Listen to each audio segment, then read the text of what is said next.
नमस्ते, जय माता दी। मैं अपने चैनल सोना मोदी लोकगीत दोनों पे आप लोग का स्वागत करती हूँ। छोटा सा बहुत प्यारा बेटी विवाह गीत लेके आई हूँ आप सबके लिए। तो आप सब सुनिएगा, फुलवाच करिएगा, कमेंट बॉक्स में ज़रूर बताइएगा।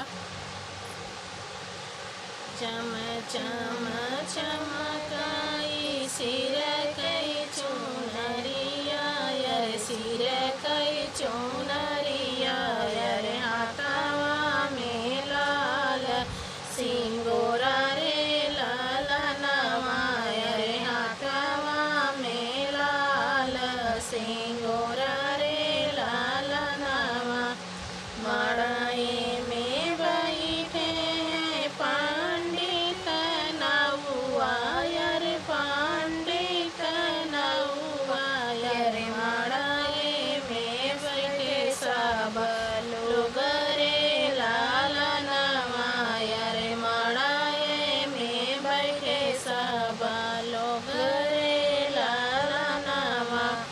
आधे मड़ौना बैठे भैया भतीजवा, रे भैया भतीजवा, रे आधे मड़ौना बैठे ससुर के लोग रे लालनवा, रे आधे में ससुर के लोग रे लालनवा।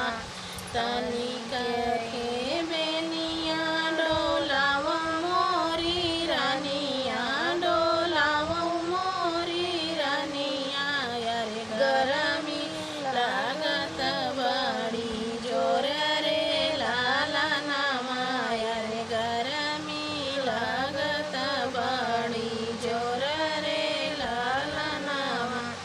कैसे के बेनिया डोलाई मोरे स्वामी, डोलाई मोरे स्वामी, अरे बगले में भैया भतीज रे लालनवा, रे बगले में भैया भतीज रे लालनवा।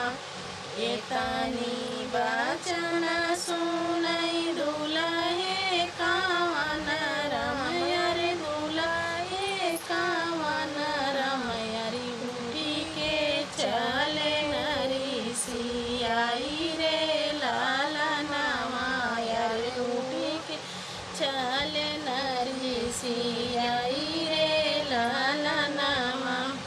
तोहरी बहिनिया मड़वना में छोड़बई, मड़वना में छोड़बई, रे कैले भई दूसरा बिया रे लालनवा, रे कैले भई दूसरा बिया रे लालनवा।